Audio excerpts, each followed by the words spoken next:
আছেন তো নাকি আসলে তিনি মারা গেছেন এরকম একটা সন্দেহেরও জায়গা তৈরি হয়েছে। আপনি আসলে এই প্রসঙ্গে কি বলবেন? এবং এই মুহূর্তে মানে সন্দেহ ওঠাটা কি কেন উঠছে? রাজনীতিতেও এর একটা প্রভাব আছে কিনা যে তিনি বেঁচে আছেন, তিনি মারা গেছেন, এই যে কথাগুলো বারবার উঠছে। নীলুফার চৌধুরী মনি। ধন্যবাদ আপনাকে। যারা শুনছেন আমার শুভেচ্ছা অভিনন্দন, আমার সহ আলোচককে শুভেচ্ছা। দেখেন, দেশনেত্রী বেগম খালেদা জিয়া একজন অত্যন্ত সৌভাগ্যবান মহিলা, যেমন ঠিক তেমনি আমি বলবো তো দুর্ভাগাও তেমন। উনার জীবনটাই উনি সারাটা জীবন উৎসর্গ করেছে গণতন্ত্রের জন্য, বিভিন্ন সময় আন্দোলন সংগ্রামে লিপ্ত থেকে। আন্দোলন করতে করতে একটা সময় আপসহীন নেত্রী হিসেবে উনি বিবেচিত হয়েছেন, গণতন্ত্রের নেত্রী হিসেবে উনি বিবেচিত হয়েছেন। আজকে যখন উনি জীবন মৃত্যুর সন্ধিক্ষণে, তখনই ওনাকে নিয়ে কতিপয় মহল কথা বলতে ছাড়ছেন না। আপনি বলেন, আপনি আর জায়গায় আপনার মা বাবা বা আমার মা বাবা বা আমার নেত্রী, আপনি একই তো জিনিস। আমরা কি চাই? শেষ পর্যন্ত বাঁচিয়ে রাখার জন্য আমরা চেষ্টা করি আমাদের বাবা মাদেরকে। তো উনিও ঠিক তেমনই, উনি শুধু আমার বা আপনার একার না, বা উনি সারা বাংলাদেশের অবিসংবাদিত নেতৃত্বে রূপান্তরিত হয়েছেন। প্রত্যেকটা মানুষ দোয়া করছে যে যে যার জায়গা থেকে, যে যার দল থেকে, সেই জায়গায় আপনি, আমি বলবো এইখানে আমরা অত্যন্ত সৌভাগ্যবান। কিন্তু যখন আবার রা- বাজে কথাটা উঠে যে উনি আছেন কি নাই, দেখেন, যদি না থাকেন, পৃথিবীতে কেউ চিরস্থায়ী হিসেবে থাকতে আসে নাই। ওনার যে বয়স হয়েছে, ওনার উপর যে অত্যাচার নিপীড়ন গিয়েছে, তাতে ওনার সমস্ত অর্গানগুলো অনেক অনেক অনেকের চেয়ে দুর্বল। হ্যাঁ, 110-20 বছরের মানুষও কিন্তু সঠিকভাবে থাকতে পারলে ভালো থাকেন। শুধু বেঁচেই থাকেন না, ভালো থাকেন না, আমরা উন্নত দেশগুলোতে দেখি। ওনারও তো সঠিকভাবেই থাকার কথা।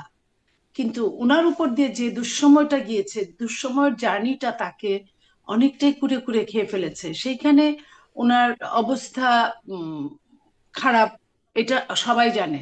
কিন্তু এই যে জীবন মৃত্যুর সন্ধিক্ষণের মুহূর্তটাকে, মৃত্যু নিয়ে যখন যে হুম। কানাঘুষা চলে, তখন খারাপ লাগে। আপনি জানেন যে জি। যখন উনি এভার কেয়ারে আছেন এই মুহূর্তে, উনার ওইখানে অনেক বিশ্বের অনেকগুলো দেশ থেকে ডাক্তাররা এসেছেন, বিশেষজ্ঞ মহল এসেছেন। তাহলে তারা কেন আসবে? এবং এইখানে সরকারের একটা হাত আছে, সরকার নিজেও আন্তরিক।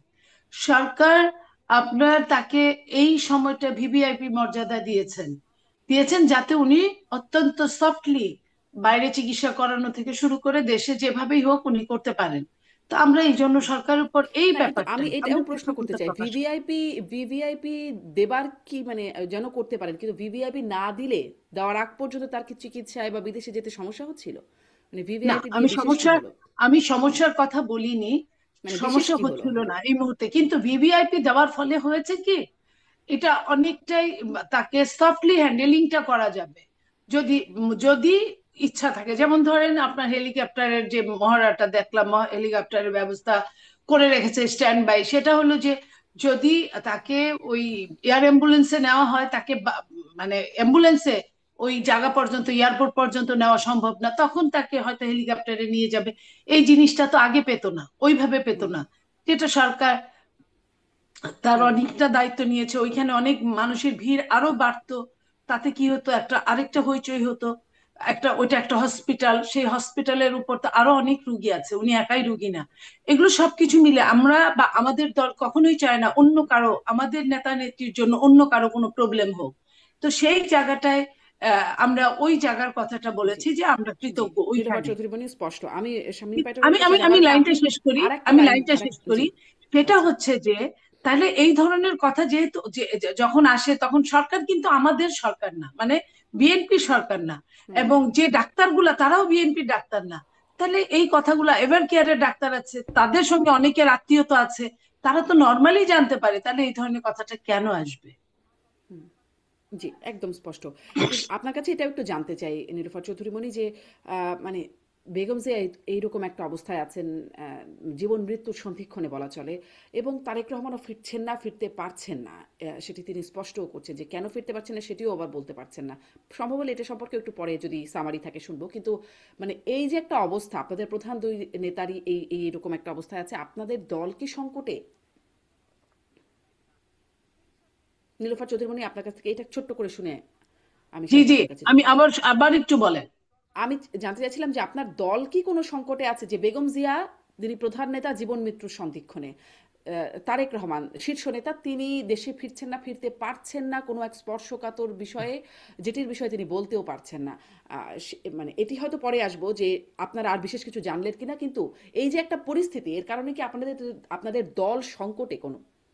দেখেন, এখানে বলার অপেক্ষা থাকে না, দল তো কিছুটা তো দলের উপর দিয়ে যাবে, সংকট বলেন বা যেটাই বলেন, আমি সত্যকে অস্বীকার ওইভাবে করব না। বিভিন্ন জনের বিভিন্ন রকম কোশ্চেন থাকতে পারে। আপনি যদি ধরেন যে সংকটে পড়েছে তাহলে পড়েছে, যদি আপনি না ধরেন আপনার মাইন্ডসেটের উপর ডিপেন্ড করবে। আপনি যদি মনে করেন যে না সংকটে পড়ে নাই, বিএনপিতে অন্যান্য অনেক নেতা আছে, তারা আপৎকালীন বিএনপির এমন হয়েছে এই 17 বছর 18 বছর বিএনপির অনেক নেতারাই কিন্তু চালিয়ে গেছে। ম্যাডাম যখন দেশের বাইরে হুম। অসুস্থ জনিত কারণে 3-4 মাস থেকেছেন, ম্যাডাম যখন 2 বছর জেলখানায় থেকেছেন, তখনও কিন্তু চালিয়ে নিয়ে গেছেন, এবং তখনও কিন্তু আমাদের অ্যাক্টিং চেয়ারম্যান উনি দেশের বাইরেই ছিলেন। তখন কিন্তু এই প্রশ্নগুলো উঠে নেয়। আজকে যখন এই প্রশ্ন উঠছে, যখন প্রশ্ন যে বা যারা তুলছেন তাদের উদ্দেশ্যে বলতে চাই, তারা সংকট সৃষ্টি করার চেষ্টা করছেন, সেই হিসেবে দল সংকটে আছেন। আবার মনে করেন যে যেভাবে 18-19 বছর চলে গিয়েছে, সেইভাবে একইভাবে যদি চলে যায়, সেখানে আমি মনে করি না সংকটে আছে। তো নিরুপা এই চৌধুরী এই আপনাকে। জায়গাটাকে আপনার হিসাব হুম। করতে হবে যে হ্যাঁ, সামনে নির্বাচন আছে, নির্বাচনে আপনার কিভাবে নির্বাচনটা প্রতিফলিত হবে, বা যদি হয় নির্বাচন, নির্বাচন এটা ছাড়াও কিন্তু আরো সংকট, কিন্তু বাংলাদেশের রাজনীতিতেই সংকট চলছে চলমান। এই কারণে যে ইতিমধ্যে রিট হয়েছে আপনার নির্বাচনকে কেন্দ্র করে। ইতিমধ্যে আপনার একটা দল এনসিপি, তারা ঘোষণা দিয়েছে যে, বলে না যে আকাশে বিদ্যুৎ চমকালো রাজা মৃত্যুবরণ করলো, বিদ্যুৎই রাজার মৃত্যুর কারণের মতো, এনসিপি বলেছে দেশনেত্রী বেগম খালেদা জিয়া অসুস্থ, আপনারা বা হুম। তফসিল আরো 1 সপ্তাহ পিছিয়ে দেন। তো এই জিনিসগুলো তো আমরা চাইনি। এই জিনিসগুলো যে বা যারা যাদের জি। স্বার্থ নিয়ে কাহিনী, স্বার্থটাকে তারা ফুলফিল করার চেষ্টা করছে।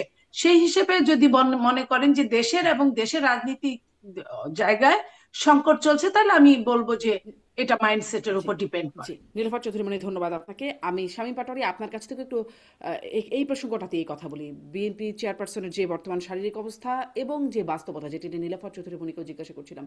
বিএনপি কি কোনো সংকটে, মানে এবং এই অবস্থা বা মানে বিএনপির দলের ভেতরকার এই অবস্থার একটা বহিঃপ্রকাশ বা রাজনীতি কি একটা সংকটে এর কারণে?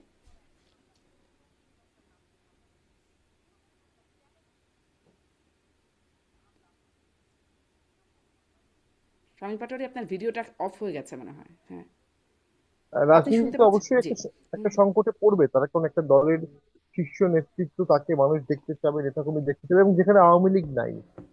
যখন আওয়ামী লীগ ছিল তখন তার বিদেশে অবস্থানটা আন্ডারস্ট্যান্ডেবল ছিল। আওয়ামী লীগের পতনের পরেও ব্যাপারটা একই রকম রয়ে গেল। এটা একটু আমি মনে করি বেশ অনেকের মনে প্রশ্ন উদ্বেগ করেছে। বাট ওনার ওয়াইফ এসেছেন এবং পারিবারিক দায়িত্ব পালন করছেন, হয়তো বা দলীয় কোনো মেসেজও থাকতে পারে। তো সেদিক থেকে তো আমি মনে করি এইটা বড় সমস্যা না। প্রথম সমস্যা হচ্ছে বাংলাদেশ কোনো সুষ্ঠু নির্বাচনের দিকে যাচ্ছে না।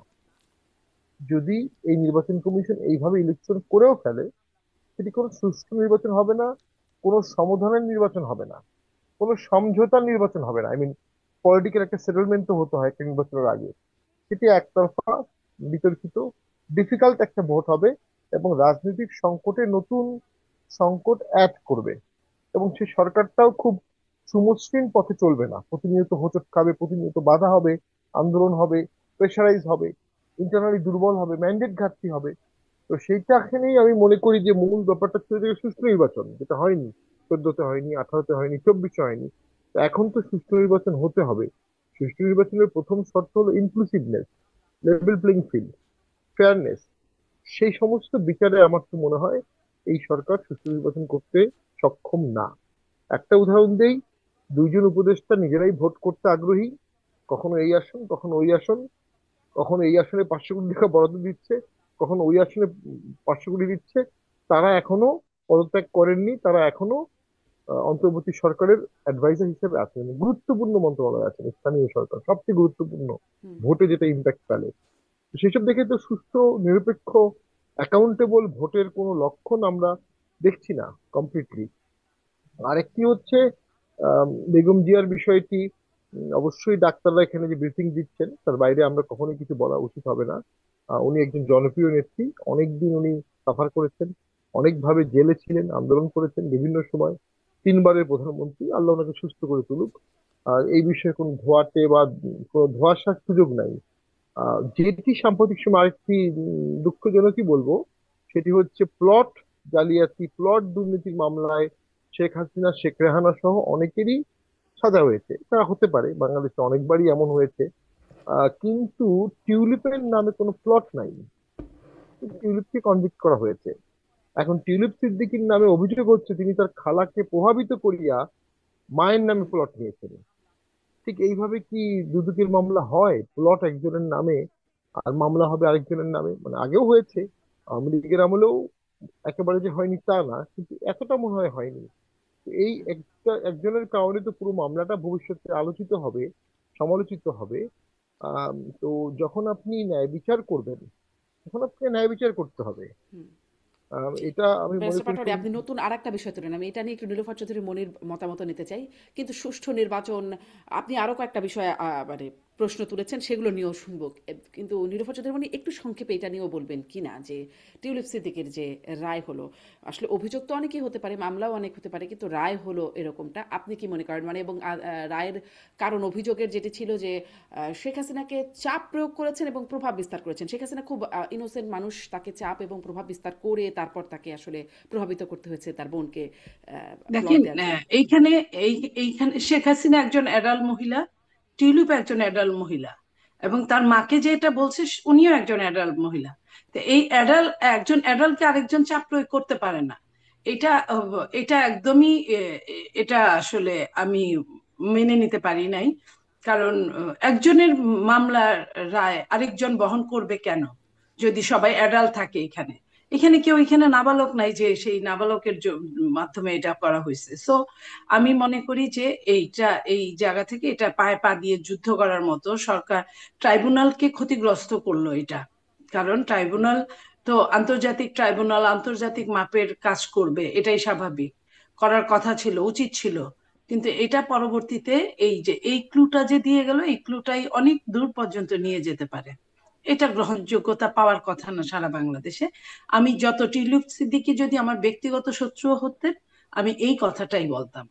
জি। কারণ সে চাপ প্রয়োগ আন্তর্জাতিকভাবেও করলে আসলে অনেক চাপ আলোচনা হবে হচ্ছে। কেন? একজন প্রাইম মিনিস্টার কি চাপে চাপে রাজি হুম, হতে পারে?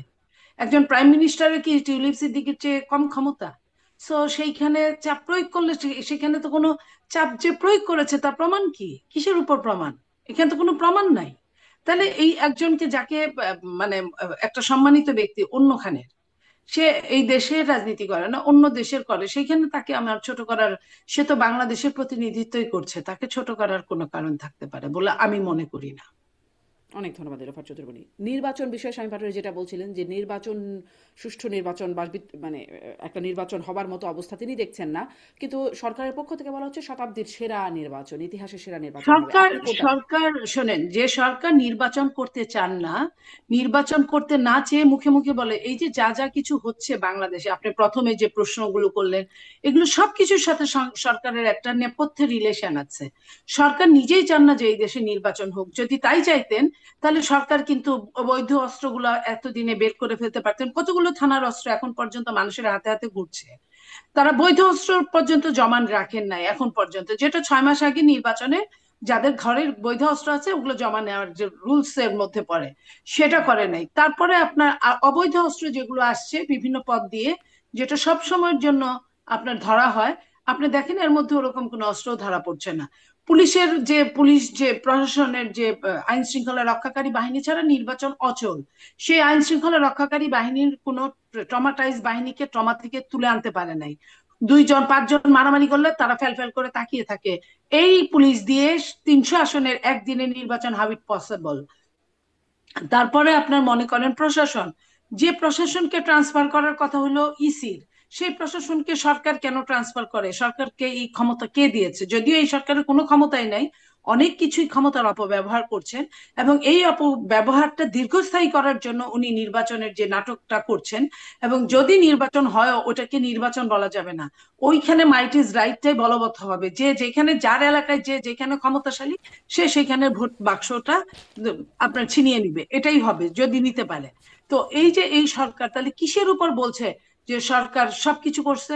আপনার সরকারের যে লটারি করে যে সরকার যে ট্রান্সফার করলেন এসপি দেরকে, এসপি। এটা এক ধরনের চরম ভাবে ব্লাব দেওয়া সমস্ত দেশবাসীকে।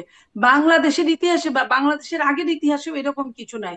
সরকারকে একটা দল যেভাবে বুঝালো, সেই সরকার ওই দলের উপরে বসে থেকে কথা বলে, সরকার ওইভাবেই সে আপনার লটারি করলো। লটারিটা কোন প্রসেসে করলো এবং লটারি কিভাবে করে? আপনার আর আমার মধ্যে লটারি হতে পারে? কখনোই হতে পারে না। তো সেই জায়গায় আপনি আপনার যোগ্যতা বলে, ওইখানে যোগ্যতার একটা প্রমাণ থাকতে হয়। এসপি ডিসি এসপি দের হুম। যোগ্যতার পরীক্ষা দিতে হয়, তারপরে পরীক্ষা দেওয়ার পরে তার ব্যাকগ্রাউন্ড জানতে হয়। আর এটা যেহেতু আগে থেকে হয়ে এসছে এবং তিনটা নির্বাচন প্রহসনমূলক করেছে এই ডিসি এসপি রা, তাদের কয়জন এখানে আছে, তারা তখন এই ইয়নো ছিল কিনা? আজকে ডিসি তো গত দিনের ইয়নোই ছিল।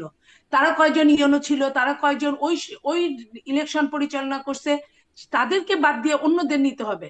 তো তারাই কিন্তু এখনো দৌরাত্ম্য দেখাচ্ছে। তাইলে সরকার এখানে কি করলো? আপনি এটা, সরকার এক ধরনের জনগণের চোখে ঠুলি পড়াতে চাচ্ছে, বাট জনগণ, বাংলাদেশের জনগণ রাজনৈতিক সচেতন, তারা সবকিছু বুঝে। 64 জেলায় সরকারের, মানে ডিসি ছিলেন যারা, মানে আপনি বলছেন তিনটা নির্বাচন, তিনটা নির্বাচনের সময় 64 জেলায় ডিসি ছিলেন, তখন সবাইকে বদলে দিতে হবে?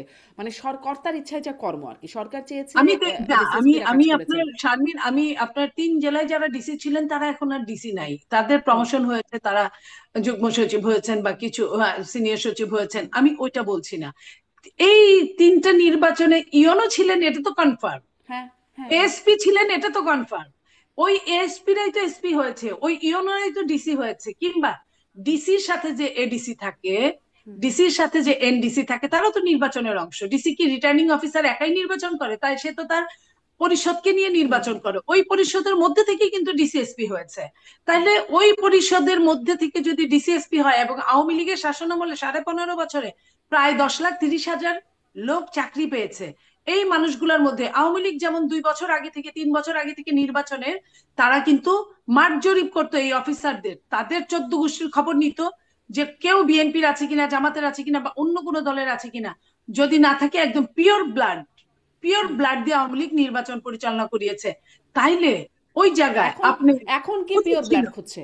এখন কি হ্যাঁ, পিওর ব্লাড খুঁজছে? এখন কি পিওর ব্লাড খুঁজছে? মানে আওয়ামী লীগ বাদ, এখন ব্লাড খুঁজে এখন খুঁজে আওয়ামী লীগ সরকার বাদ দেওয়া যদি, হচ্ছে। খুঁজে থাকে, তাহলে জামাতের কিছু পিওর ব্লাড খুঁজতে পারে। বিএনপির এখানে কোনো অবস্থান নাই, আর জামাতের এত লোকও নাই, হুম। এত লোকও নাই যে এই জায়গায় আপনার বিট করবে। সো তাইলে, জি। তাহলে কি হয়েছে? তাহলে আপনার ওই জামাতের সাথে আওয়ামী লীগের একটা আন্ডারস্ট্যান্ডিং আছে গোপনে। সেই আন্ডারস্ট্যান্ডিং এ যাহা জামাত তাহাই আওয়ামী লীগ এখন কাজ করছে। কারণ জামাত দেখেন সারা বাংলাদেশে আপনার এই 5ই আগস্টের পরে কয়টা মামলা করছে? জামাতের তো অনেক অত্যাচার হয়েছে জামাতের উপর, কিন্তু জামাত কাউকে মামলা করে নাই। বরং জামাত বিভিন্ন জেলায়, বিভিন্ন থানায়, বিভিন্ন ইউনিয়নে, বিভিন্ন উপজেলায় জামাত তাদেরকে শেল্টার দিয়েছে, বিভিন্ন ভাবে আর্থিক শেল্টার দিয়েছে, তাদেরকে খাবার খরচ দিয়েছে, আর আর তাদের আর বাড়িতে বাজার বিএনপির বিরুদ্ধে পাঠিয়েছে। অভিযোগ, বিএনপি হয়রানিমূলকভাবে মামলা করেছে। মির্জা ফখরুল ইসলাম আলমগীর অবশ্য বলেছিলেন যে হয়রানিমূলক মামলাগুলো তুলে নেবেন। নীলোফার চৌধুরী না, মনি, আপনি কোনো হয়রানি প্রসঙ্গে? মূলকের কথা বলবো না, তবে 5টা মামলা হলে 2টা হয়রানি যে হয় না, আমি তা বলবো না। 50 জন আসামি থাকলে 2জনকে যে ব্যক্তিগত শত্রু হিসেবে যোগ দেওয়া হয় না, এটা আমি বলবো না, অবশ্যই হয়। হুম। কিন্তু বিএনপি যেটা করেছে, বিএনপি সত্যিকার অর্থে, যারা যারা বিএনপি তো সাফার করেছে অনেক, 15.5 বছর সাফারে যারা যারা তাদের টর্চার করেছিল, তাদের নাম দিয়েছে, তাদের নামের সঙ্গে শারমিন মনে জি। করেন আরো 5টা বাণিজ্য নাম করার জন্য কিছু বেশি নাম দিয়েছে। দিয়েছে। জি, অনেক আমি ধন্যবাদ বাণিজ্যের নীলোফার কথাও চৌধুরী। বলবো না, বাণিজ্যের কথা বলবে পুলিশ, পুলিশ এবং হ্যাঁ। ওইসব নেতারা যারা জি, করেছে, যদি করে জি, থাকে।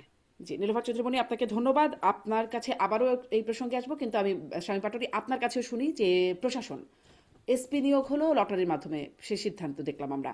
তারপরে ডিসি নিয়োগ, 50টি জেলায় ডিসি রদবদল হয়েছে, এবং যদি আর কোনো রদবদল না হয় তারাই সামনে নির্বাচন পরিচালনা করবেন, রিটার্নিং কর্মকর্তার দায়িত্ব থাকবেন। এবং আর একটা অভিযোগ আসলে রাতের ডিসি, 18তে যেমন রাতের ভোটের একটা অভিযোগ ছিল, এখন রাতের ডিসির অভিযোগ হচ্ছে।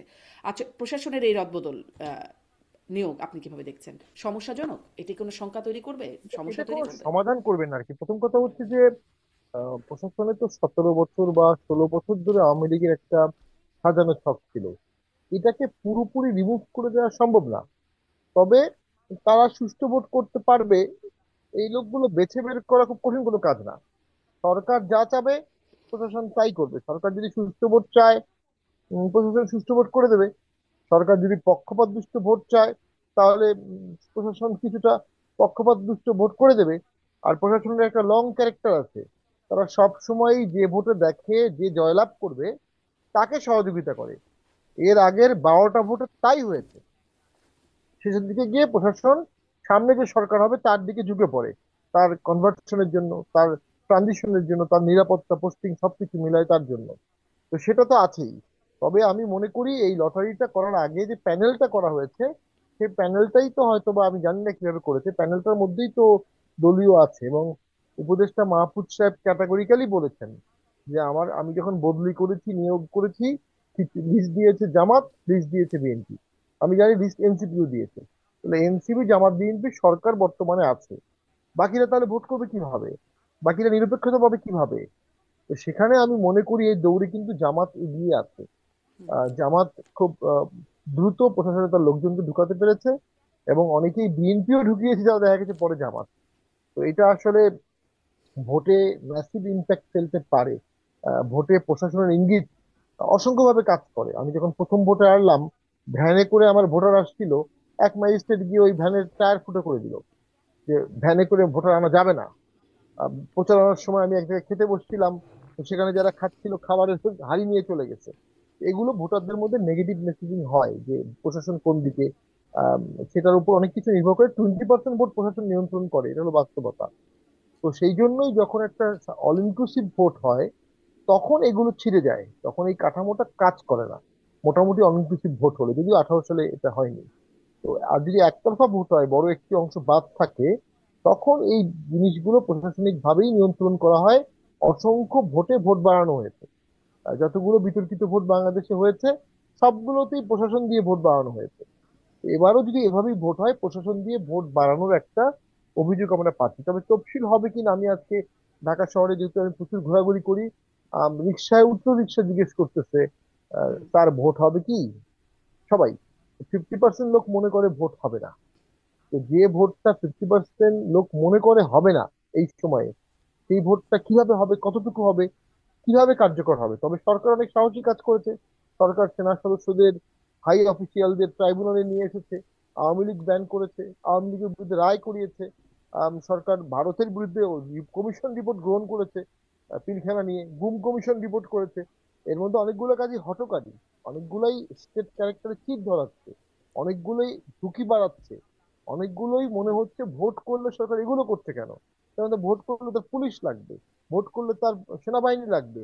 তিনি সব জায়গায় মিশ্র প্রতিক্রিয়া করে দিচ্ছে, সব জায়গায় দুভাগ করে ফেলছে, সব জায়গায় দোসর দোসর গালি দিচ্ছে।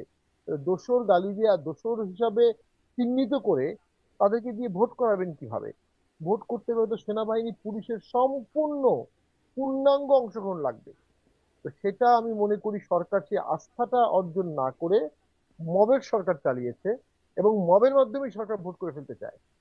সফল হবে কিনা জানি না। এখানে প্রশাসন নিরপেক্ষ থাকলে মব সফল হবে হুম। না। এখন প্রশাসন নিরপেক্ষ থাকতে পারবে কিনা, থাকবে কিনা, এইটা হলো বড় প্রশ্ন। তো আমরা তো মনে করি সেক্ষেত্রে একটা নির্দলীয় কেয়ারটেকার গভর্নমেন্ট যদি থাকে, সেই কেয়ারটেকার গভর্নমেন্ট কিন্তু প্রশাসনটাকে নিরপেক্ষ করে সাজায়। প্রশাসনে জানে এই 3 মাস আমাকে সৎ থাকতে হবে, নিরপেক্ষ ভোটের থাকতে আগে হবে। কি সেই ভোটের আগে কি অনেকে আবার এটাও আলোচনা করেন, মানে এখন তো আলোচনা নানান রকম ডালপালা থাকে, সেখান থেকে এই যে ভোটের আগে এই সরকার থাকবে না, নতুন একটা সরকার আসবে, এরকম কি কোনো আভাস আছে ব্যারিস্টার পাটোয়ারি? আমরা এরকম কোনো আভাস দেখিনি, তবে সেটা ভালো হতো। কয়েকটা কারণে। প্রথম হচ্ছে এই সরকার নিয়োগকর্তার সরকার। নিয়োগকর্তারা আবার একটা দল করে ফেলেছে। সেই নিয়োগকর্তার দল করে তারা 1.5 বছর ধরে সরকার চালিয়েছে। এই 1.5 বছর সরকার চালিয়ে ভোটেও তারা জয়লাভ অন্যায়ভাবে করার চেষ্টা করবে। আমি মনে করি ডক্টর ইউনূসের মতো বিশাল ব্যক্তিত্বের মানুষ বাংলাদেশের মতো ভোটে এক সময় না থাকা ভালো। মানে এখানে ভোট কারচুপি হয়, জি, রক্তারক্তি হয়, মারামারি হয়, জি। আপনি কুৎসারটনা আপনার হয়। এর দায় উনি আপনার কেন মত নেবেন? স্পষ্ট। ব্যারিস্টার পাটোয়ারি, জি। একটু ছোট্ট করে এটা শুনি যে আপনাদের অবস্থান কি? আমরা জানি জামায়াত তাদের প্রার্থী নির্বাচন করে ফেলেছে, বিএনপিও করে ফেলেছে, অল্প কিছু বাকি আছে। আপনাদের এখন আসলে কি অবস্থা? আপনারা কি নির্বাচনে অংশ নিচ্ছেন, নিতে পারছেন? যে আমাদের কিছু কিছু প্রার্থী আহ, চিহ্নিত করা আছে। আমরা যদি সুষ্ঠু ভোটের আশ্বাস পাই, লেভেল প্লেইং ফিল্ড দেখি, ভোটের পরিবেশ ভালো দেখি, আইন শৃঙ্খলা বাহিনীর আইন শৃঙ্খলা পরিবেশ ভালো দেখি, আমরা ভোটে যাওয়ার জন্য প্রস্তুত। তবে অ্যাজ অফ টুডে আমরা ভোটের জন্য সুষ্ঠু পরিবেশ দেখছি না, এবং আইন শৃঙ্খলা পরিবেশ অত্যন্ত খারাপ। এত তার ভঙ্গুর মানে যদি এই ফ্রাজাইল। পরিস্থিতি থাকে আপনারা নির্বাচনে অংশ নিচ্ছেন না? না, আমরা এই পরিস্থিতি উন্নত উন্নত না হলে আমরা অবশ্যই নির্বাচনে অংশগ্রহণ করা না করা একই ব্যাপার ঘটবে। আমাদের প্রার্থীদেরকে বিপজ্জনক মানে খাদের দিকে ফেলে দেওয়া হবে, খাদের কিনারে ফেলে দেওয়া হবে। ইনফ্যাক্ট আইআরআইও বলেছে যে বাংলাদেশের কন্ডিশনটা ফ্রাজাইল, হুম। ভঙ্গুর, এই নাজুক পরিস্থিতি থেকে একটা শক্ত রাষ্ট্র কাঠামো, সরকার কাঠামো, প্রশাসনিক কাঠামো, আইন কাঠামো সরকার তো করতে পারলো না, করতে চাইলো না। হতে জি, পারে সরকার জি। নিজেও ভোট চায় না, ব্যারিস্টার এই জন্যই পাটোয়ারি, করছে না। ধন্যবাদ আপনাকে। মানে এই অবস্থা থাকলে নির্বাচনে অংশগ্রহণ করা না করা একই কথা। অতএব আপনাদের নির্বাচনে অংশগ্রহণ করার ব্যাপারে এখন মানে এই অবস্থা থাকলে পজিটিভ বার্তা দেখছি না। আপনি আপনার কথা অনুযায়ী যা বুঝলাম। নীলোফার চৌধুরী মানে আপনার কাছ থেকে একটু ওই আইআরআই প্রসঙ্গ আনলেন ব্যারিস্টার পাটোয়ারি। সেটা নিয়ে একটু আপনি আপনার মন্তব্য বলবেন যে আইআরআই এর যে আহ, পরিসংখ্যান বা জরিপ দেখালে তাহলে দেখা যাচ্ছে 53% মানুষ জামাতকে পছন্দ করে, 51% মানুষ বিএনপিকে পছন্দ করে, কিন্তু ভোটের চিত্রটা আবার ডিফারেন্ট। ভোটে বলছে 30% মানুষ বিএনপিকে ভোট দিতে চায় এবং 26% মানুষ জামাতকে ভোট দিতে চায়, কিন্তু জামাত যাদের সাথে জোট করছে ইসলামী আন্দোলন তাদেরকে আবার 4% ভোট দিতে চায়, তাহলে 30 হয়ে যায়, তারাও 30-30 একরকম সমান সমান হয়ে যায়। আপনি আসলে এই এই জরিপকে আপনাদের কাছে কীরকম মনে হচ্ছে? বিএনপি এই জন্য অন্য কারোর সাথে জোটের কথা ভাবছে কিনা? দেখেন, আইআরআইটা কি আগে আমাকে জানতে হবে। আইআরআইটা হচ্ছে আমেরিকার রিপাবলিকানদের একটা এনজিও। এটা যখন তারা যে দেশে ক্ষমতায় থাকে, যখন তারা, তখন ডেমোক্রেটদের এনডিআই, এদের আইআরআই, এরা এদের প্রয়োজন অনুসারে তারা জরিপ করে। আমি এই কথাটা বলতে চাই। এই জরিপগুলো যে সম্পূর্ণ একদম টু দ্য পয়েন্ট জরিপ আমি তা বলবো না। জরিপের এমনি অনেক রকম ডালপালা থাকে, আমি এটাকেও এরকমই মনে করি। তবে এইটা ঠিক, এই জরিপগুলোর সাথে ষড়যন্ত্র কিন্তু সমান তালে চলে। যে ষড়যন্ত্রের মধ্যে দিয়ে বাংলাদেশের অনেক দিনের জার্নি, সেই ষড়যন্ত্রের হয়তো বা শেষ প্রান্তে এই জরিপগুলো। এই জরিপগুলোকে আমি আপনাকে প্রমাণ দিয়েই বলি। ধরেন যে বাংলাদেশে বিএনপি বস্তি নামক একটা বস্তি আছে, সেখানে হয়তো বিএনপির মানুষ বেশি থাকে বলেই বস্তিটার নাম বিএনপি বস্তি। এখন ওইখানে যদি আপনি 1,000 লোকের জরিপ করেন, জরিপ তো আর সমস্ত বাংলাদেশ করে না, 1,000, 2,000, 500, 200 এরকম জরিপ করে। ওই জায়গায় যদি আপনি 1,000 লোকের জরিপ করেন, ওইখানে কিন্তু বিএনপির পক্ষেই আসবে। ঠিক তেমনি জামাতের যে জায়গাগুলায়, যেমন ধরেন মসজিদের সামনে বা কোথাও তাদের অফিসের সামনে, মগবাজার, সেখানে যদি জরিপ করেন তাহলে তাদের পক্ষে যাবে। তো এই জন্য আমি এই জরিপগুলোর উপর আমি মনে করি যে তাদের পক্ষপাতিত্বের জরিপের উপর এগুলা চলমান। তো সেই জায়গায় আমি বলবো যে আহ, কিন্তু তারা কেন তবে পক্ষপাতিত্বটা করবে? তারা কেন হ্যাঁ, পক্ষপাতিত্ব করবে? কেন পক্ষপাতিত্ব করবে তারা? শোনেন, পক্ষপাতিত্ব -2 ফর্মুলাটা চলমান এখনো। -2 ফর্মুলার, এটা বিএনপি একটা বড় দল, এখন পর্যন্ত -2 করতে পারেন নাই, আওয়ামী লীগ কেউ না। আওয়ামী লীগকে এই জিও পলিটিক্স একচেটিয়া 15.5 বছর ক্ষমতা দিয়েছে, তারপরেও আওয়ামী লীগের দলটাকে ওইভাবে ভ্যানিশ করতে পারে নাই। অনেক ক্ষতি হয়েছে আওয়ামী লীগের দলের ভেতরে, কিন্তু একদম ওইভাবে চলে গিয়েছে আমি বিশ্বাস করি না। আর বিএনপি কে যত নির্যাতন অত্যাচার করেছিল, পশ্চিমারা মনে করেছিল যে এতে বোধহয় দলটা ভেঙে খান খান হয়ে যাবে। বিএনপি থেকে অনেকবার দল ভেঙে লোক নেওয়া হয়েছে, তাতে কিন্তু ওই ব্যক্তি একজন ম্যান গিয়েছে, বিএনপির কোনো নেতাকর্মীরা যায় নাই। ঠিক এই জন্য তাদের পশ্চিমাদের তাহলে ধারায় পশ্চিমারা চায় বিএনপি আমি আর আমি আওয়ামী লীগকে ভাঙতে। পশ্চিমারা একাই চাই আমি তা বলছি না। দেশীয় ষড়যন্ত্র, আন্তর্জাতিক ষড়যন্ত্র সব মিলে আমি কথা বলছি। আর -2টা কিন্তু শুধু দেশীয় কোনো ষড়যন্ত্র না, এটা আন্তর্জাতিক ষড়যন্ত্র। সেই আন্তর্জাতিক ষড়যন্ত্র শুধু পশ্চিমারা আছে কে বলে? প্রতিবেশী রাষ্ট্রও আছে, আরো আরো রাষ্ট্র আছে। আপনার মনে করেন এশিয়ার, মধ্য এশিয়ার রাষ্ট্র আছে, আপনার মিডিল ইস্টের রাষ্ট্র আছে, নাই কারা? যারা, আমরা কি কখনো কল্পনা করেছি যে তুরস্ক আমাদের বিপক্ষে, আমাদের মানে বিএনপি না, বাংলাদেশে একটা পক্ষ নিয়ে তুরস্কের মতো একটা রাষ্ট্র কাজ করতে পারে? আমরা কি কখনো এই চিন্তা করেছি যে চীন, সারা জীবন মনে করতাম চীন তো ব্যবসাটাকে দখল করে পৃথিবীর সব জায়গায়। আপনি ইউরোপে দেখেন ওইখানেও দখল করেছে, আমেরিকায় দেখেন ওইখানেও দখল করেছে। কারণ এত সস্তায় ভালো জিনিস বা সস্তার জিনিস কোথাও চায়নার ছাড়া কেউ দিতে পারে না। তো সেই চায়না পর্যন্ত বাংলাদেশের রাজনীতিতে ইনভলভ। তো সেইখানে ও যে চায়না ইনভলভ, আপনার প্রতিবেশী রাষ্ট্র ভারত ইনভলভ, আপনার তুরস্ক ইনভলভ, মিডিল ইস্ট ইনভলভ। আপনি দেখেন এখন যত রকমের মিটিং হয়, সব মিটিং গুলো কিন্তু দোহায় হয়, কাতারে হয়। এটা কিন্তু আমরা আগে দেখিনি, আমাদের আরো 10 বছর আগে, 5 বছর আগে আমরা কিন্তু এটা দেখিনি। এই দেখেছি সৌদি আরব হচ্ছে, গাজা ফিলিস্তিন নিয়ে যে মিটিং গুলো হয় সৌদি আরব হয় এখন পর্যন্ত। তো বাংলাদেশ নিয়ে যে এই যে মিটিং গুলো হচ্ছে, কিংবা বার্মা নিয়ে মিটিং হচ্ছে, কিংবা আপনার পাশের দেশ ইন্ডিয়া নিয়ে মিটিং হচ্ছে, সেগুলো কিন্তু এখন স্থান বদলিয়েছে, কিন্তু মানুষ কিন্তু একই আছে। তো আর বিশ্বের মুরলরা তো এইসব করেই তাদের কিন্তু চলে। কিন্তু এতগুলো পাশাপাশি দেশ, যুক্তরাষ্ট্র থেকে শুরু করে পশ্চিমা থেকে শুরু করে এতগুলো দেশ কেন আসলে বাংলাদেশের প্রধান দুই দল বা এটাই আমি প্রধান দুই বলতে দলের চাচ্ছিলাম, নেতাদেরকে ম্যানেজ করতে চায়? বাংলাদেশ হচ্ছে গরিবের সুন্দরী কন্যা। বাংলাদেশের হইলো ভৌগোলিক অবস্থানটা এমন একটা অবস্থান, আমি আপনাকে বলি যে যখন আপনার পশ্চিমারা আপনার পাকিস্তানে বন্ধুত্ব করলো, পাকিস্তানে বসে বসে বসে বসে আফগানিস্তান ধ্বংস করলো, ইরাকের সমস্যা করলো, তার পাকিস্তানের বর্ডার এরিয়া গুলা, তারপরে কি করলো, পাকিস্তানকে খেয়ে দে কটকটি বানায় বের হলো। ঠিক তেমনি ইরাকের একটা সময় সাদ্দামের সঙ্গে খুব ভালো সম্পর্ক ছিল, সাদ্দামকে দিয়ে এটা সেটা অন্যান্য আপনার মিডল ইস্টে সমস্যা সৃষ্টি করলো, করে সাদ্দামকে কুইট করে বের হলো। একই অবস্থা লিবিয়ায় গাদ্দাফিকেও আমরা তাই দেখলাম। তো এই একই অবস্থায় আর মুরলরা যেদিকে থাকে ওইদিকে ছোট ছোট রাষ্ট্রগুলো না থেকে কোনো উপায় নাই, সবাই কেন কেউ কেউ না বুঝে নিজের অস্তিত্বকে টিকিয়ে রাখার জন্য হয়তো তাদের হুম। সাথে হ্যাঁ হ্যাঁ করতে হয়।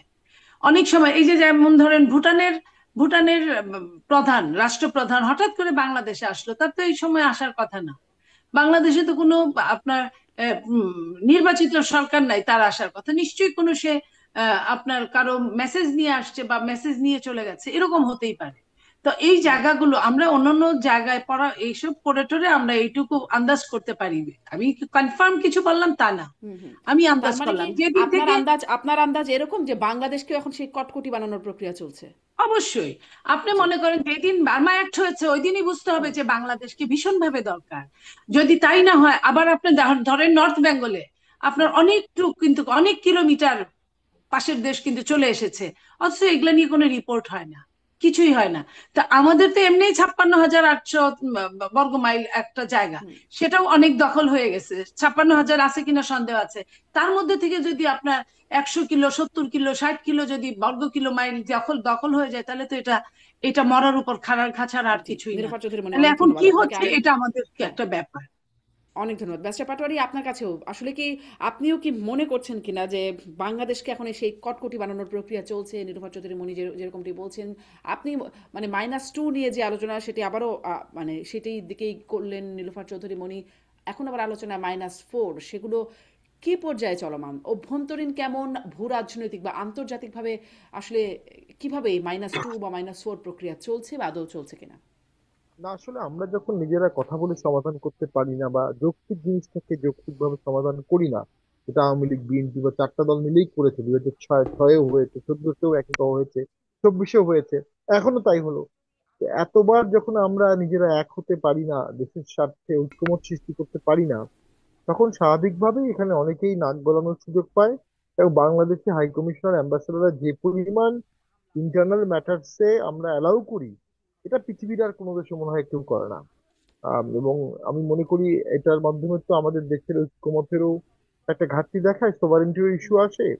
আর মাঝে যেই সরকার আসে সেই অপোজিশনের উপর এত অপ্রেসিভ হয় যে অপোজিশন যে কোনো মূল্যে তাকে সরানো ছাড়া আর কোনো বিকল্প থাকে না। অথবা যেই সরকার আসে সে অপোজিশনে যেতে এত ভয় পায় যে সে যে কোনো মূল্যে সরকারে থাকতে চায়। তো এই যে কোনো মূল্যের মধ্যে কখনো কখনো ল্যান্ড সোভারেন্টি, ইন্টারন্যাশনাল ট্রেড, এগুলো থেকে থাকে। যেমন এখন এই যে করিডোর, আমাদের বন্দর নিয়ে একটা বেশ অভিযোগ উঠছে যে এত তড়িঘড়ি করে বন্দর কেন দেয়া হলো। যদি ভোট ফেব্রুয়ারিতে হয়, এগুলো নির্বাচিত সরকার করবে, নন ডিসক্লোজার ক্লজ দিয়ে চুক্তি করা হয়েছে। তো সেগুলোর মধ্যেও তো অনেক প্রশ্ন থাকে, মানে এটা আলোচনাও হয়নি, সবার সামনে ওপেন করা হয়নি, ডিসকাশন হয়নি, যে লম্বা প্রসেসে করার কথা শর্টকাট করে ফেলেছে। এর মাধ্যমে সরকার কিন্তু ওই যে একটা আনুগত্য দেখানোর কৌশল আছে। বর্তমান সরকার করিডোর দিতে চেয়েছিল, আমাদের ভুলে গেলে হবে না। তো বর্তমান সরকার করিডোর দিতে পারে, আবার বলা যায় না যে করিডোর দিলে আমরা ফর্মালি যুদ্ধে পার্ট হয়ে যাব। বার্মার যুদ্ধ, যেটা আমাদের যুদ্ধ না, বার্মার যুদ্ধে আমাদের পার্ট হওয়ার কিছু নাই। আমরা রোহিঙ্গাদের মানবিক কারণে আশ্রয় দিয়েছি, যত দ্রুত এদেরকে ফেরত পাঠাতে পারবো আমাদের যেটা মঙ্গল। আমরা ভেবেছিলাম দেশ বরণ্য অর্থনীতিবিদ, দেশ বড় সোশ্যাল বিজনেস মাইক্রো ক্রেডিটের জন্মদাতা ডক্টর ইউনূস স্যার আসলে তার ক্যারিশমা দিয়ে উনি রোহিঙ্গাদের ফেরত পাঠাতে পারবেন। এবং উনি জাতিসংঘের মহাসচিবকেও বাংলাদেশে নিয়ে আসতেন, পাঞ্জাবি পরালেন, টুপি পরালেন, হ্যাঁ সবাই একসাথে পাঞ্জাবি পরে টুপি পরে ঘুরলো। কোথায় রোহিঙ্গা চলে গেল? আরো তো 1.5 লক্ষ রোহিঙ্গা আসছে গত 2 বছরে, রোহিঙ্গা তো গেলই না, ত্রাণও এইটও বাড়লো না। উল্টো করিডোরের আলাপ শুরু হয়ে গেল। তো এইটাই তো সমস্যা। একটা অন্তর্বর্তী সরকার স্থায়ী সিদ্ধান্ত নেওয়া উচিত না। অন্তর্বর্তী সরকার টেম্পোরারি কিছু সংস্কার করবে, সংস্কার প্রস্তাবনা তৈরি করবে, কিছু বিচার করবে, আর ভোট করবে। That's all. এর বাইরে যে জিনিসগুলো আহ, হচ্ছে, সেগুলো দিয়ে আমি তো মনে করি প্র্যাকটিক্যালি অন্তর্বর্তী সরকার বিতর্কে জড়িয়ে যাচ্ছে, এবং দীর্ঘমেয়াদী বিতর্ক। এই চিঠিগুলো তো পরবর্তী সরকারকে বাইন্ড করবে। তাদের রাষ্ট্রের স্বার্থ রক্ষা হচ্ছে না কি হচ্ছে না, এই বিষয়গুলো তো কেউ দেখছে না। দেখেন, জামাত ইসলামী কিন্তু এগুলো নিয়ে কোনো আলাপ করছে না, টোটালি সাইলেন্ট। তো এখানে পলিটিক্যাল গেম আছে। নীলুফার আপা যেটা বললেন যে কটকটি বানানো হচ্ছে, সামথিং ইজ কুকিং, কিছু একটা রান্না হচ্ছে, কিন্তু রান্নার জামাত গন্ধ ইসলাম পাচ্ছি আলোচনা করছে আমরা। না। আমি এটাও তো প্রশ্ন। আপনি শামীম পাটোয়ারি বলার পর আমি নীলোফার চৌধুরী মনির কাছে ওই প্রশ্ন, মানে বিএনপি কোথায় শক্ত প্রতিবাদ বা কোনো কার্যকর প্রতিবাদ করছে? হয়ে তো গেল সব চুক্তি, বিএনপি তো জানতো চুক্তি হবে, কিন্তু বিএনপিও তো কিছু করলো না। শামীম পাটোয়ারি আর দলগুলোই বা কি করলো? জি, আমি নীলোফার তবে চৌধুরী মনি না, আপনার কাছে আসি, শামীম পাটোয়ারিকে এক লাইন শুনে আসি। জি। জি, এটা এটা আসলে প্রতিবাদ করার বিষয় না। প্রতিবাদ করছে সবাই, কিন্তু বিএনপি এটাকে খুব সাদরে সমর্থন জানিয়ে তাও না। সাদরে সমর্থন জানিয়েছে জামাত, সবার আগে একদম জামাত এবং ইসলামিক দলগুলো এটাকে সমর্থন জানিয়েছে। তো আমরা এখন অনুভব করছি যে সামনের ভোটকে ঘিরে একটা পথ পরিকল্পনা হচ্ছে। ভোট হলে এক ধরনের হবে, ভোট না হলে এক ধরনের হবে। তবে ভোট নিয়ে যেহেতু শঙ্কা, যে সরকার থাকা অবস্থায় তফসিল নিয়ে শঙ্কা, ভোট নিয়ে শঙ্কা, সেই সরকার আসলে ভোট করা উচিত কিনা সেটা সেই সরকারকেই বিচার করতে হবে। জি, ভোট শামীম একটা পাটোয়ারি বিতর্কিত আপনাকে বিষয়, ধন্যবাদ। এই বিতর্কে আপনাকে এই সরকার ধন্যবাদ। জড়াবে কিনা। আমি নীলোফার চৌধুরী মানে ওই তো ওই প্রসঙ্গ যে বিএনপি তো খুব, বিএনপি কি এগুলোকে আসলে সমর্থন করছে? যে শামীম পাটোয়ারি বলছে জামাত সমর্থন করছে, জামাত সাধুবাদ জানাচ্ছে, বিএনপি কি জানাচ্ছে? না হলে কার্যকর প্রতিবাদ কোথায়? আপনি আপনি নিশ্চয়ই দেখে থাকবেন যে আমাদের নেতা জনাব তারেক রহমান সাহেব উনি কিন্তু কয়েকদিন আগে উনি কিন্তু বলেছেন, আমাদের নেত্রী অসুস্থ হওয়ার মানে হসপিটালে ভর্তি হওয়ার ঠিক আগে আগে উনি কিন্তু বলেছেন এই কাজগুলো হচ্ছে নির্বাচিত সরকারের কাজ, যেটা শামীম পাটোয়ারি বললেন। তো ওই যদি নির্বাচিত প্রতিনিধি, এটা তো কোনো অনির্বাচিত সরকার করতে পারে না, উনি কিন্তু স্পষ্ট বলেছেন। কিন্তু এখন বলে কি স্পষ্ট হলো? বলার মধ্যে আপনি দেখেন, আপনি খেয়াল করেন ঈদের আগে, গত রোজার ঈদের আগে আর সন্ধ্যাবেলা যে প্রধান উপদেষ্টা আহ, ঈদের শুভেচ্ছা জানানোর জন্য ভাষণ দিচ্ছিলেন, সেই ভাষণের মধ্যে হঠাৎ করে উনি এটা কিন্তু যোগ দিয়ে ফেলেছিলেন যে আমাদের পোর্ট দিতে হবে, পোর্ট দিলে অনেক লাভ, এটা আমাদের প্রত্যেকটা জনগণকে বুঝাতে হবে। এবং উনি কিন্তু অনেকগুলো সে আপনার ভাষণে এই কথাটা টাচ হ্যাঁ, করেছেন, জুলাই আমাদেরকে বুঝাতে ঘোষণাপত্র হবে। বলেন, জুলাই সনদ বলেন, সবখানে এই কথা বলেছেন, বন্দরের কথা। জি, নীলোফার চৌধুরী মনি। জি। তো এই যে এই জায়গাটায় উনি যেটা করেছেন, আমাদের প্রতিবাদ হয়েছে। এখন আমাদের টার্গেট একটাই ছিল যে যত তাড়াতাড়ি সম্ভব যদি একটা নির্বাচিত সরকার আসে, নির্বাচনটা যদি ঠিক মতো হয় সময় মতো, তাহলে নির্বাচিত সরকারই এটার সরকারের মাধ্যমে এটা প্রতিবাদ করবে। এবং আপনি জানেন অনির্বাচিত সরকার কোনো চুক্তি করলে, ডিল করলে, সেটা কিন্তু ধুপে টিকে না। তো তখন হয়তো বা বলা যাবে যে এটা তুমি যার সাথে করেছো সে নিজেই তো লিগ্যাল ছিল না, সম্পূর্ণরূপে এটার জন্য লিগ্যাল ছিল না। তো আচ্ছা, তার সেটা মানে হয়তো আপনারা মনে নির্বাচিত করেছে। হলে এই সরকার লিগ্যাল ছিল না এই প্রশ্নটা তুলবেন? না না, চুক্তি করার জন্য লিগ্যাল ছিল না, আমি এটা বলছি। আপনার এটা তো একটা শর্ত সাপেক্ষ সরকার। এই সরকার চাইলে অনেক কিছু করতে পারে না। এই সরকার হচ্ছে আপৎকালীন সরকার, যে দেশের হুম। আপৎকালীন অবস্থাটা পার করার জন্য, একটা নির্বাচন দেওয়ার জন্য, এবং যেটুকু না হলে না হয় সেটার জন্য এই সরকার। সরকার থাকা অবস্থায় যদি বাজেটের সময় আসে, তাহলে বাজেট একটা শর্টকাট বাজেট পেশ করতে হবে, কারণ বাজেট ছাড়া দেশ চলবে না। তার মানে এই না যে বাজেট পেশ করা সরকার মানে সে সবকিছুতেই, চুক্তি থেকে শুরু করে সবকিছুতেই করতে পারবে। এতই যদি করতে পারতো এই সরকার, তাহলে তো ওই যে একজন ছেলেকে আকাশে উড়ে যে তাকে নিয়ে আসলো ব্যবসার জন্য, যে ব্যবসা উড়ায় উড়ায় ব্যবসা নিয়ে আসবে। আপনার এই সামিট, বিজনেস সামিটটা যে করলো এত পয়সা খরচ করে, বিজনেস সামিটের পরে সারা বিশ্বের একটা দেশ কি তার ডাকে সাড়া দিয়ে এখানে পুঁজি লগ্নি করেছে? করে নাই। কারণ কোন অনির্বাচিত সরকারের আন্ডারে কোন দেশ, কোন জাতি, কোন এই দেশেরও বড় কোনো ব্যবসায়ী পুঁজি লগ্নি করতে পারে না, করে না। কারণ ব্যবসায়ীরা নিজেদের নিজেদের বুঝটা সবাই বুঝে, ব্যবসায়ীরা আরো বেশি বুঝে কিন্তু যে এই নিজেদের কয় টাকা বুঝটা পুঁজি খাটালে বুঝেই, কয় এই টাকা আসে। নিজেদের বুঝটা বুঝেই তো নীলোফার চৌধুরী মানে অন্য দেশগুলো চুক্তি করলো বন্দরের জন্য বা এনডিএ সাইন করলো, পরবর্তীতে আপনারা ক্ষমতায় এসে বলবেন যে এটা লিগ্যাল না, তারা মেনে নেবে? না না, আমরা তো বলবোই, আমরা যদি আসি তাহলে তো আমরা বলবোই। আমাদের নেতা তো ইন দ্য মিন টাইম বলে ফেলেছে যে এটা তো সরকার, এটা আপনার কি বলে নির্বাচিত সরকারের কাজ, অনির্বাচিত সরকারের কাজ না। সেইখানে এটা বললে একটা কিন্তু ক্লু রেখে গেলেন উনি। তো এখন যেটা বলছি, আবারও আসি আগের জায়গায়, এই কারণগুলোর জন্যই তো একটা দুর্বল সরকার দরকার এই দেশে। দুর্বল সরকারকে যেন চাপ দেওয়ার আগেই সবকিছু দিয়ে দেয়।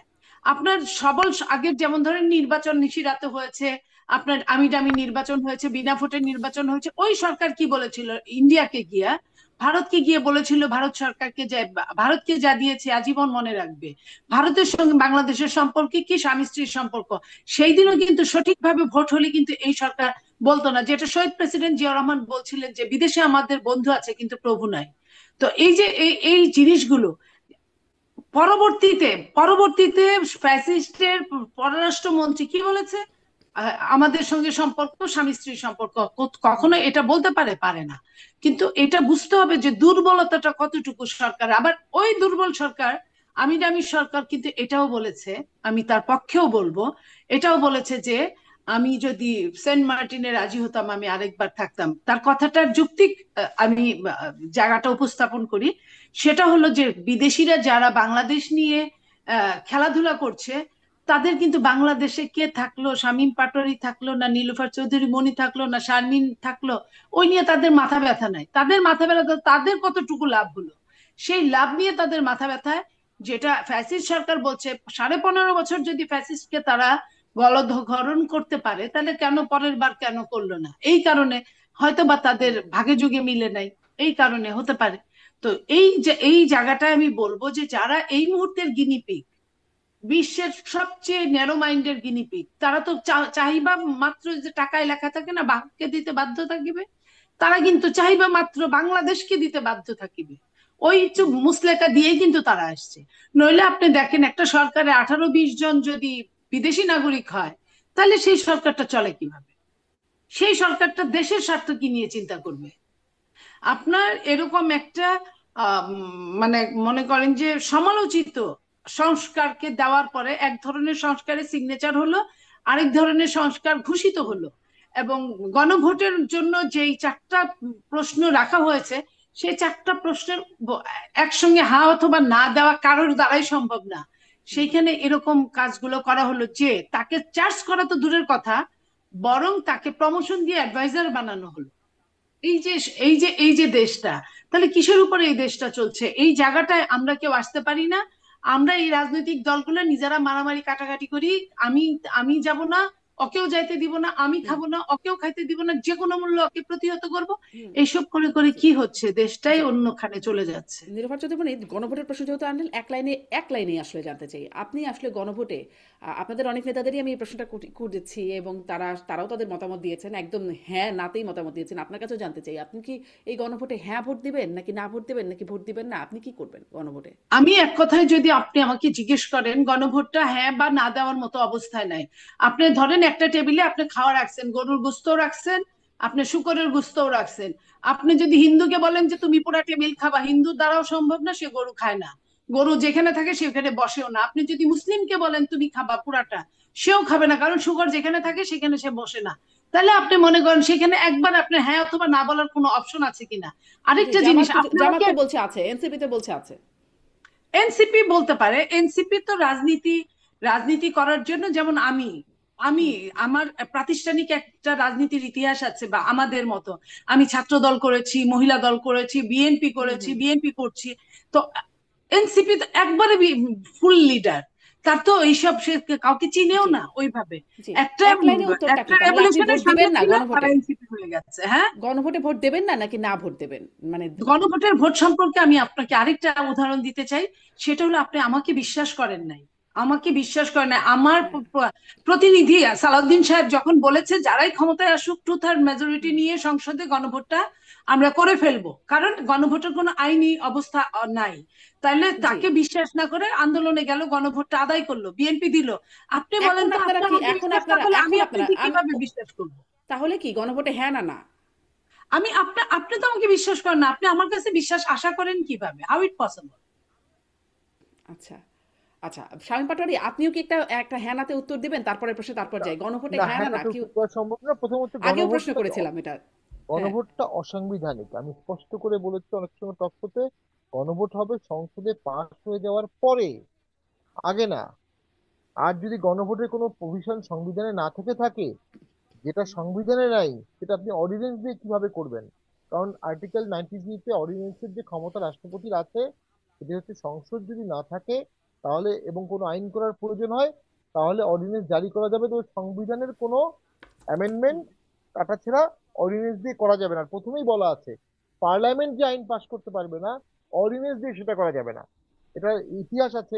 কিং জেমসের সময় কোকের জাস্টিস কোক এর রায়টা দিয়েছিলেন, কেস অফ প্রোক্লামেশন 1611 হবে যে আপনি অর্ডিন্যান্স দিয়ে বা রাজা আইন করতে পারবে এক্সেপশনাল সিচুয়েশনে, তবে কমন লর পরিপন্থী আইন করতে পারবে না, পরিপন্থী। সেটাই আমাদের এখানে আর্টিকেল 93 সাব আর্টিকেল 1-এ আসছে। তাহলে গণভোট যদি সংবিধানে না থাকে, গণভোট সংক্রান্ত অর্ডিন্যান্স কিভাবে রাষ্ট্রপতি জারি করলেন, এটি একটি কোশ্চেন রয়ে গেছে। তো গণভোটের যে বিষয়বস্তুগুলো, এর 99% কিন্তু আমরা একমত, কারণ আমাদের দাবি কিন্তু বিষয়গুলো ওখানে আছে। অনেকটা পিআর আছে, ওখানে বিচার বিভাগের ডিসেন্ট্রালাইজেশন আছে, আহ, বিকক্ষ বিশিষ্ট আইন, এগুলো আমাদের কথা। কিন্তু ওই প্রক্রিয়াতে আমরা ছিলাম না। এবং বিএনপি গণভোটে রাজি হওয়াটা আমি মনে করি একটা পলিটিক্যালি ইমোশনাল আনজাস্ট কম্প্রোমাইজ যেটা বিএনপি করেছে, কিন্তু এর বিনিময়ে বিএনপি কিছু পায়নি। তাহলে এরপরও আলোচনা হয়েছে গণভোট আগে নাকি মূল ভোট আগে। বিএনপি এই যে গণভোটে রাজি হলো, তারপরে কিন্তু বিতর্কটা রয়ে গেছে। দুদিন আগেও কিন্তু জামাত বলেছে আগে গণভোট করতে হবে। এই হুম। সবকিছু মিলিয়ে আমি তো মনে করি একটা ভজঘট কিম্ভূত কিমাকার আকার দাঁড়িয়ে গেছে। জুলাই সনদকে সংবিধানের উপরে স্ট্যাটাস দিয়ে দেওয়া হয়েছে। আর্টিকেল 7 সংবিধান বলতে সংবিধান সর্বোচ্চ ল, সংবিধানের পরিপন্থী যে কোনো ল অবৈধ হবে, অসাংবিধানিক হবে। জুলাই সনদে এমন কিছু আছে যেটা বর্তমান সংবিধানে নাই, যেটা সংবিধানকে অ্যামেন্ডমেন্ট করতে হবে, সেটাকে সংবিধানের উপরে দিয়ে দেওয়া হয়েছে। তাহলে সামনের জি, সরকার কি জুলাই সনদে হাত রেখে শপথ নেবে? এটা খুব একটা অদ্ভুত সিচুয়েশনের মধ্যে আমরা যাচ্ছি আসলে। জি। আনজাস্ট কম্প্রোমাইজ বলছেন এখন। মানে জুলাই সনদ বা জুলাই ধরেন এখন বিজয়ের মাসে সংস্কৃতি মন্ত্রণালয় যে প্রচারণা চালাচ্ছে সেখানেও আসলে ৭১-এর সাথে সবসময় ২৪কে দিয়ে একটা প্রচারণা হচ্ছে। সম্প্রতি শামীম পাটোয়ারি নিশ্চয়ই দেখেছেন, জামাত নেতা কাজী ইব্রাহিম তিনি বলছেন, মুফতি ইব্রাহিম তিনি বলছেন যে ১৬ ডিসেম্বর একটা কালো দিবস, বাংলাদেশে পাকিস্তান জিন্দাবাদ স্লোগান হচ্ছে, আহ, বঙ্গবন্ধুকে বঙ্গবন্ধু বলা যাবে না, মানে তিনি বিশ্বাসঘাতক, তাকে আরও নানান শব্দে বিশেষায়িত করা হচ্ছে। আপনি এই মানে এই বিজয়ের মাসে বিষয়গুলোকে কিভাবে দেখছেন? এগুলো কি স্বাভাবিকভাবেই হওয়ার কথা, নাকি এখানে শঙ্কা দেখেন, আমি সমস্যা মনে দেখেন? করি এগুলো স্বাধীন দেশে অনেকে অনেক কিছু বলতে পারে। আমি ভারতে অনেকবার গিয়েছি, সেখানে কিন্তু দেখেছি গান্ধী কি সমকামী ছিলেন এই বইটা আমি নিজে ক্যালকাটায় দেখেছি। লেডি মাউন্টব্যাটেনের সাথে জওহরলাল নেহরুর আম, যে আম, যে সম্পর্ক, এটা নিয়ে বই দেখেছি, আমি নিজ চোখে দেখেছি। সমস্যাটা হলো বঙ্গবন্ধু তো দেশ স্বাধীন করার একটা বড় অংশ। ৭১ রাখলে বঙ্গবন্ধুকে রাখতে হবে, আওয়ামী লীগকেও রাখতে হবে। ইতিহাস তো ওই সময়ের ইতিহাস তো আপনি এই সময় চেঞ্জ করতে পারবেন না। ওই সময়ের ইতিহাস আপনি ওই সময় চেঞ্জ করতে পারতেন যদি ওই সময় জামাত মুক্তিযুদ্ধ করতো, যদি ওই সময় বঙ্গবন্ধুর জায়গায় ৭ই মার্চের ভাষণটা অন্য কেউ দিত। জামাত ইসলামী, গোলাম আযম এবং হ্যালো, শুনতে পাচ্ছেন? আমি শুনতে পাচ্ছি আমরা। দেখতে পাচ্ছেন? জি। দেখতে পাচ্ছি না, এখন পাচ্ছি। যে ওই সময় তো ৭১ সালে গোলাম আযম সাহেব পালিয়ে গিয়েছিলেন। জিয়াউর রহমান আসার পরে 78-এ গোলাম আযম চলে আসেন। মুজাহিদ সাহেব উনিও কিন্তু পালিয়ে গিয়েছিলেন। 78-এ ওনারা আবার ব্যাক করেন, পাকিস্তান থেকে ব্যাক করেন। তো জামাত ইসলামী তো ইসলামিক চর্চা করে, জ্ঞানের চর্চা করে, বই পড়ে। প্রচুর বক্তা তাদের নামে বেনামে জামাতে আছে। বাজার আমরা যেসব বক্তা দেখি তাদের অনেকেই জামাতের সাথে হুম। সম্পর্কযুক্ত। আর তাদের মধ্যে ফেমাস বক্তা আছে, আজারি সাহেব আছেন, সাইদি সাহেব ছিলেন খুবই জনপ্রিয়। সমস্ত বক্তারা মিলে কি একটা ৭ই মার্চের বক্তব্য দিতে পেরেছে? এই যে এত বড় আন্দোলন হলো 24 সালে, একটা ৭ই মার্চের বক্তব্য আছে, একটা 26শে মার্চের ঘোষণা আছে, একটা 17ই এপ্রিলের সরকার আছে, একটা মুক্তিযুদ্ধ আছে, আর্মস যুদ্ধ। এই ছবিগুলো দেখবেন মুক্তিযুদ্ধে, লিখে বাঙালিগুলো হার ছাড়া কিছু নাই। একটা হুম। গাদা বন্দুক দিয়ে পাকিস্তানের বিরুদ্ধে যুদ্ধ করেছে, 93,000 পাকিস্তানি সোলজার সারেন্ডার করেছে, শহীদ হয়েছে। 30 লক্ষ নিয়ে আপনি ডিবেট করতে পারেন একাডেমিক্যালি, 30 একটা সংখ্যা আছে, 14 লক্ষ একটা সংখ্যা আছে, 9 লক্ষ একটা সংখ্যা আছে। বিবিসি মাঝখানে বলেছিল জুলাই আগস্টে অ্যাটলিস্ট লোক মারা গেছে। তো এই সমস্ত কিছুকে আপনি কিভাবে বাদ দিবেন?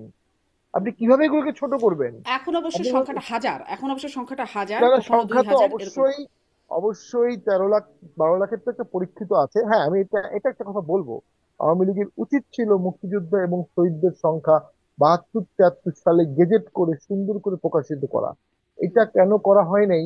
এটা নিয়ে আমি কনফিউশন, এটা আমার একটা দুঃখবোধ। হুম, তবে এই জুলাই আন্দোলনেও তো সংখ্যা নিয়ে তারতম্য আছে, কখনো 1400, কখনো 2000, কখনো 1400-র হুম, মধ্যে বলা হয় যে আওয়ামী লীগও আছে, আবার 2000-এর মধ্যে অনেকে বলে আওয়ামী লীগও আছে। তো এটা তো কখনো অ্যাকুরেটলি কখনো হবে না।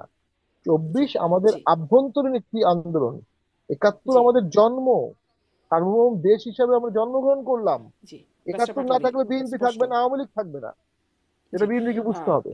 2000 আছে, 1400 আছে, 800 আছে, নানান রকম সংখ্যা আছে 24-এর ক্ষেত্রে। নিরূপা চৌধুরী, আপনারা আসলে এই যে এখন যে ডিবেটগুলো উঠছে সংখ্যা, আহ, দিবস, স্লোগান ইত্যাদি নিয়ে, আপনি আসলে এই বিষয়ে আপনার যদি ছোট্ট একটা মন্তব্য বলেন। আমি আমি খুব সহজ সরল উক্তি করি।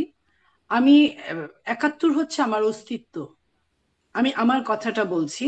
71 আমার অস্তিত্ব। 71 না হলে বাংলাদেশ হতো না, বাংলাদেশ না হলে এত কিছু হতো না। আর 24 যেটা, সেটা রেভলিউশন, 90-এর মতো রেভলিউশন। সে রেভলিউশনে আমি বিপ্লব বলতাম যদি তারা শপথ নিত নিজেরা নিজেরা। তো যেহেতু তারা রাষ্ট্রপতির কাছে শপথ নিয়েছে, অতএব এটা একটা আপনার অভ্যুত্থান। সেই অভ্যুত্থান, একটা অভ্যুত্থানকে আমরা মনে রাখবো, একটা ফ্যাসিস্টকে আমরা হটিয়েছি, একটা স্বৈরাচারকে হটিয়েছি। কিন্তু 71-এর সাথে তার তুলনা হয় না। 71 অবিস্মরণীয়। 71-এর মুক্তিযোদ্ধারা আমাদের অস্তিত্বের জায়গা। 71-এর রাজাকাররা আমাদের জাতীয় শত্রু। এবং 71-এর রাজাকাররা যে পর্যন্ত অপেন, আমি 71-এ দেশ বিরোধী কাজ করার জন্য হাত জোর করে ক্ষমা চাই, হুম, এটা যে পর্যন্ত না বলবে, তারা ইনিয়ে বিনিয়ে যেটাই বলুক, 47 দিয়ে শুরু করুক, হবে না। হুম, কারণ 47, বাংলাদেশের মানুষ 47 বুঝেও নাই, চায়ও জি। নাই। কিন্তু এটা তাহলে কি আসলে ধর্মীয় ওই ওই ভিত্তিতে ওই 47টা হয়েছিল। ওই ওই যে একটা বয়ান আছে, সেটাই কি প্রতিষ্ঠিত হচ্ছে যে সঙ্গে থাকলে সঙ্গী, না থাকলে জঙ্গি? এখন 2001-এ হয়েছে আপনাদের সাথে, যে তারা আসতে পেরেছে ঠিক আছে, তখন স্বাধীনতা বিরোধী বিষয়টা তখন আপনারা আমলে নেন নাই, এখন খুব তারা যে স্বাধীনতা বিরোধী বা আমি জাতীয় বলি শত্রু। একটা একটা কথা, যুগপৎ আন্দোলন করার জন্য যে কেউ করতে পারে। আওয়ামী লীগের সাথে যুগপৎ তত্ত্বাবধায়ক নিয়ে জামাত কিন্তু যুগপৎ আপনাদের সাথে আন্দোলন জোট করেছে। ছিল, যুগপৎ না। শুনেন, আমাদের সাথে জোট ছিল, কিন্তু যুগপৎ আন্দোলন নিয়েই জোট ছিল। অন্যান্য কাজ যখন আমরা করতাম, তখন সবকিছু ঢালাওভাবে তারা আমাদের স্বীকার করতো না।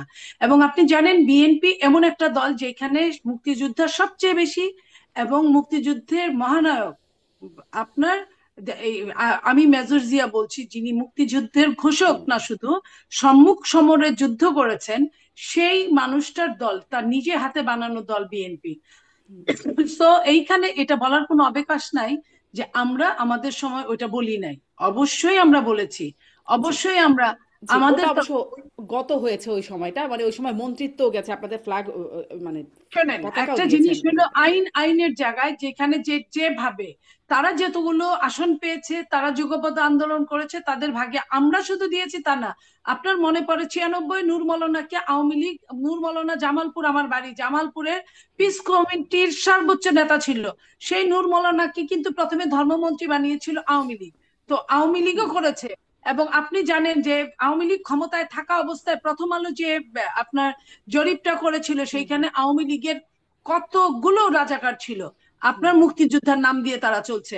অতএব এগুলো হচ্ছে অনেক বিতর্কিত অধ্যায়, যে অধ্যায় থেকে কেউ নিজেকে রেহাই দিতে পারে না, কেউ কম জি, কেউ বেশি। জি, কিন্তু তাহলে ওই আসলে জায়গাটায়, ওই যে, ওই জি, জায়গাটায় আমরা আপোষহীন, যে জায়গাটায় আপনাকে হুম, হুম, আপনার জন্য, কাজের জন্য, জি, কৃতকর্মের জন্য আপনাকে জি, ক্ষমা স্পষ্ট। চাইতে হবে। আমি একদমই, আমার সময় নাই, তারপরেও একটু এক লাইনে, যেহেতু শুরুর বক্তব্যে একদম শামীম পাটোয়ারি বলেছিলেন যে জুবাইদা রহমান, ডক্টর জুবাইদ, তিনি পারিবারিক কারণে আসছেন এবং তিনিও রাজনীতিতে গুরুত্বপূর্ণ হয়ে উঠছেন কিনা, এটা নিয়ে আপনার কাছে এক লাইনে শুনতে চাই নীলোফার চৌধুরী মনি। মানে দেখেন মাইনাস পৃথিবীতে ফর্মুলা যে আলোচনা হচ্ছে, তার মধ্যে জুবাইদা রহমান একজন গুরুত্বপূর্ণ ক্যারেক্টার হয়ে উঠবেন কিনা সামনে। না, আমার কথা হচ্ছে যে কোনো কিছুই কোনো কিছুর জন্য বসে থাকে না। অনেক বড় কিছু সে নষ্ট হয়ে গেল, অনেক বড় ঝড় হয়, ঝাপটা হয়, আয়লা হয়, তারপরে হুম, কিন্তু মানুষ আবার পরের দিন দাঁড়ায়। তো বিএনপির যদি কোনোটা, যদি কোনো সমস্যা হয়, তাহলে তার বিকল্প একজনকে তো বানাতেই হবে। যদি উনি আসেন আমাদের মধ্যে, হুম, আমরা মোস্ট ওয়েলকাম করি। জি, এবং জি, আপনাদের কাছেও আমরা বলবো, আপনারাও তাকে ওইভাবেই বরণ করে নেবেন। অনেক ধন্যবাদ, অনেক ধন্যবাদ। ইতিবাচকভাবে আপনারা বার্তা দিচ্ছেন। ব্যারিস্টার পাটোয়ারি, আগে একটা অনুষ্ঠানে আপনি জোটের বিষয়ে বলেছিলেন যে জাতীয় পার্টি জোটে যেতে, জোটে যাবে এরকম একটা প্রস্তুতি আছে। আপনাদের সেই অবস্থা কি? কারণ একটা দেখছি না, আপনারা আপনি আসলে আপনাদের দল থেকে তো আপনাকেই দেখি শুধুমাত্র খুব সক্রিয়। আপনি টক শোতে গেলেও টক শোতে আসতে চান না, এরকম ইদানিং দেখা যাচ্ছে যে আপত্তি জানাচ্ছে। ভোটে গেলে কি হবে, সেই বার্তাটা আপনারা কিভাবে নিচ্ছেন, আর জোটের বার্তাটাও কিভাবে নিচ্ছেন, খুব সংক্ষেপে 1 মিনিটে। এনসিপির নেতৃবৃন্দ আমাদের খুব স্নেহধন্য, পলিটিক্যাল জিনিয়ার তারা। আমি আসলে অনেক সময় বলে টকশো করবে, এটা তাদের ব্যক্তিগত বিষয়। যে ভরে ডরে আমার ভয় কাঁপতেছে, এটা হচ্ছে বর্তমানে প্রধান উপদেষ্টা প্রেস সচিবের একটা ফেসবুক পোস্ট। এই হচ্ছে দেশের অবস্থা। এরকম একটা বালহিল্য সুলভ প্রেস সচিব, উনি এরকম একটি স্ট্যাটাস দিয়ে বেড়ান। ওনার কাজ মনে হয় স্ট্যাটাস দিয়ে বেড়ানো। ওনার কথাবার্তা শুনলে মনে হয় উনি মনে হয় সাংবাদিকতায় নোবেল পেয়েছেন, ওনার জন্য তৈরি করা হয়েছে। অর্থনীতিতে পেয়েছেন, ডক্টর ইউনূসকে উনি শেখান, এরকম একটি মনে হয়। যে কথা ডক্টর ইউনূসকে মানায় সে কথা উনি বলেন।